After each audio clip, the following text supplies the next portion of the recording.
So, are you willing, at a baseline, to broadcast your life for $22,700 a month? If you're not, I guarantee a lot of people are. Oh yeah, you know. Yeah, for sure. And let's say you lose half, and now you're doing it for 10,000 plus subscriptions and ads and everything else. Mm-hmm. Yeah. Is it worth being happy or being happier with your life? Let's talk about this streamer. I am not familiar with her, but she has an audience of 325,000 followers over on Twitch. Now, what that means is pretty much nothing because they won't get notified when she goes live because she's always live 24 hours a day, 7 days a week, and has been live that way for 3 years. This girl's name, EmilyCC, and she has the longest stream ever and fears that if she was to stop streaming, it would be, quote, career suicide. This is coming from Dexerto over here, as this is her gimmick here. Now, she is currently live and she is sleeping. You can see what happens here with 300 people tuning into her right here. She has a subathon going on, been live for 1,276 days. She's Wait, you can't have a subathon if you're live all the time. I agree. The point of subathons is to keep the stream going, but you're never going to end anyway. Right. It says over the last few years, subathons and similar streams have become incredibly popular on Twitch, which we should definitely do something like that over here. Wait a second. So you're telling me she hasn't turned off her PC in like 3 years? Kind of based. I do like that. It's a good question. I don't know. How does that work? Doesn't your PC just fry after being on for that long? I don't know. Fans get to support the favorite streamers, and in turn, they can't end the stream until the subscribers stop rolling in. Okay, the likes of Kai Cenat, Iron Mouse, Ludwig have all had iconic subathons on Twitch, lasting a month at a time. However, EmilyCC holds the record for longest stream on Twitch and has now lasted well over 3 years. Emily has gotten recognition from plenty of other creators. Kai Cenat even hosted her on his Mafia-thon too and sent subscribers her way. However, she has questioned what more viewers want from her. Says she stroked to Washington Post about her marathon broadcast, touching on the effects it has on her personal life, being unable to date, and if she'd ever actually quit being live every day. Emily noted that it would be, quote, career suicide to end the stream anytime soon, and dreads being in front of the camera at times, especially as viewers complain about a slow day from time to time. She added that fans are expecting more all the time, but also I'm like, what more do you want? Well, that's also the viewer's prerogative. It's the same thing as the crunch thing. Mm-hmm. It's not their job to care about your life, your problems, or anything about you. You are entertainment for them. You appear on the screen, and that's all you're for. You're essentially not really a person when you're in that entertainment mode. And so to expect them to care about your entire life just because you chose to put it online is unfair in the first place. If you're not entertaining them, they either have a right to complain or leave. So. Says Emily doesn't want to give up on Twitch, comparing it to the exposure therapy. It's forcing myself to do things I don't want to do because I want this stream to work. I want it to work so bad that I just don't care anymore. Okay, I want to take this statement here, and sounds like burnout. It sounds like burnout. The idea of forcing myself to do things I don't want to do. Right? Think about that statement. Right? If this girl was to be with her boyfriend that she doesn't have, and she was to say the exact same thing, people would say that's an abusive relationship. Right? So her relationship with her audience, her relationship with Twitch is extremely abusive here. Now, with that said, there is some novelty to the idea of doing things that you don't necessarily want to do. I've done that a million times on the internet, whether it's streaming Sex with Hitler or Blabs watching Predator or whatever, right? That was a weird thing to hear for the first time. I didn't know you'd done that with him. I have played the game Sex with Hitler. Yes, indeed, it was an experience. But this is it's an interesting conundrum from a streaming perspective of, and I think that's why like authenticity is so important when it comes to this. Disbrew, have you ever run into like online burnout? No, because if I don't want to make a video, I generally don't. I do think there is, there's an element of it's work, nobody wants to work, and there are times where you just have to. The video has to be out today, And so you just lose out on sleep because it has to get done. And you would prefer to sleep, but you do it anyway. But how dare you crunch yourself? I get to choose the topics that I talk about, and so I choose the ones that I enjoy, and I'm lucky enough that enough people watch them. It's different for her because she chose a gimmick which never turns off. So she can choose her topics, but she always has to be on. She always has to be in the entertainment mode.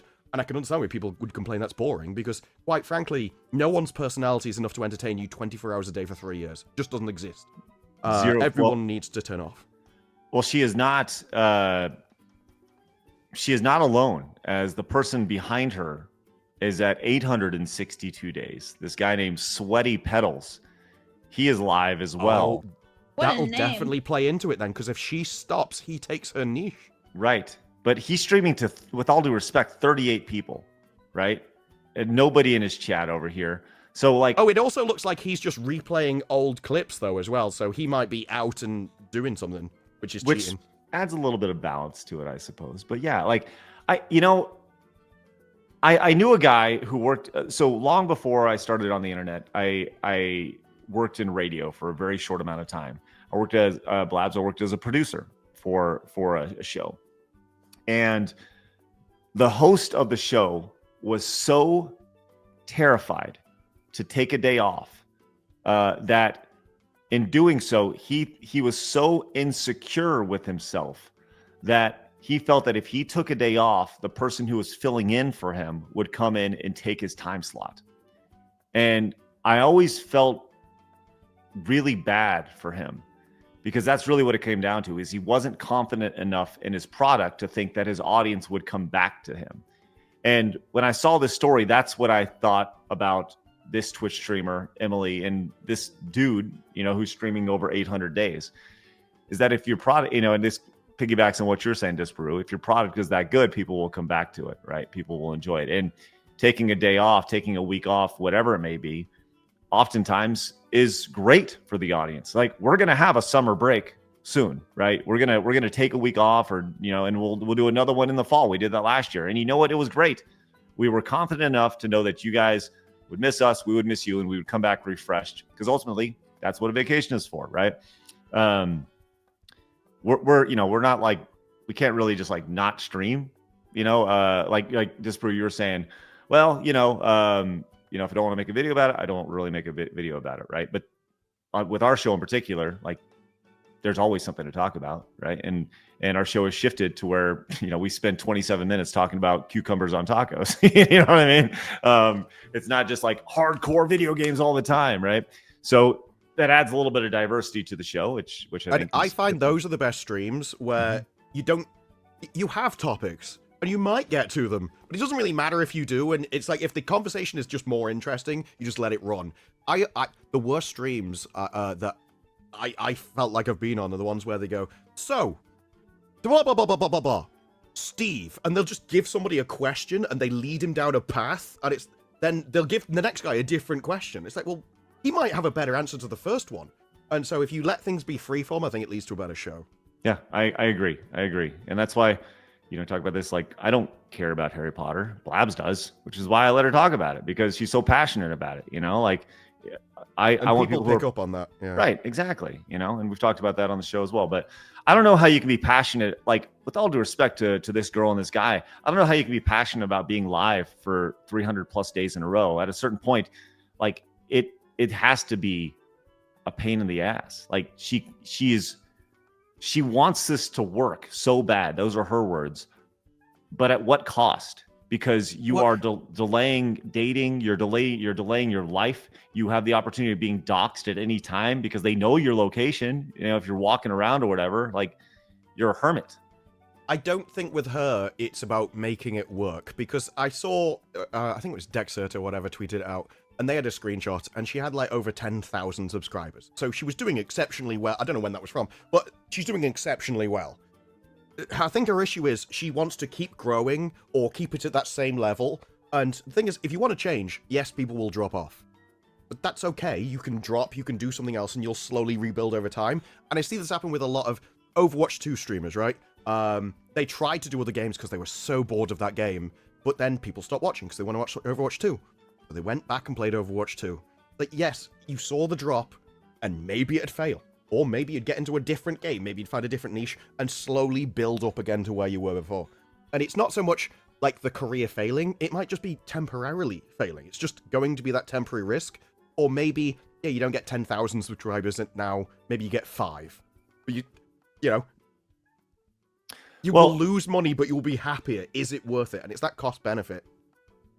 Right. So I'm looking at, she is up right now. I'm looking at her stream right now. She has 6,502 subscribers, right? So more or less, you know, on Twitch, you get a 50% rev share, I think it is. On at that range, she'll be getting 70. It Okay. does go up when you go over a certain level.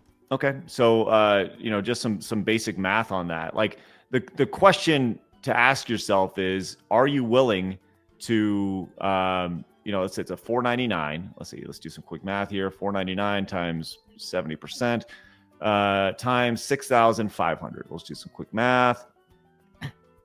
Okay. That's pretty good. Are you willing to broadcast your life? There's Prime subs, there's ads, there's sponsorships. So that's like the minimum. Right. So are you willing at a baseline to broadcast your life for $22,700 a month? If you're not, I guarantee a lot of people are. Oh, yeah. You know? Yeah, for sure. And let's say you lose half, and now you're doing it for 10,000 plus subscriptions and ads and everything else. Mm-hmm.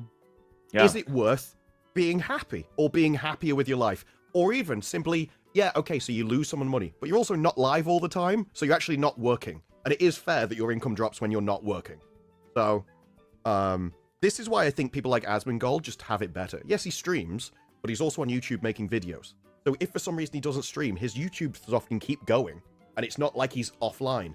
The issue with Twitch streamers is when they're offline, they feel like they're not growing, they're not performing, and it's in their head, I should be online because I need to be working, which isn't particularly healthy all the time. Yeah. Well, she does have ads rolling, and as pointed out in the chat, that Twitch is now $5.99 a month. So for an ad, so that breaks it up even higher. So just for shits and giggles, blabs, if you want to start streaming 24 hours a day, that's $27,000 a month, as opposed to $25,000 a month. Yeah, but I don't know. You'd have to have an audience in the first place, really, well, for all this to work. Yeah. Yeah. Well, it sounds like we need to get a subathon going over here on YouTube and break some fucking records. So Ian came in with a €20 money. Says Disparu would be the most boring nonstop streamer because he just powers down in his chair until he senses a disturbance from a variety post. Yes, there's been 1,000 voices screaming in the cringe. Marius says eventually the viewers are going to leave. Anyways, novelty always wears off. And then what? What does she have then? Not worth it.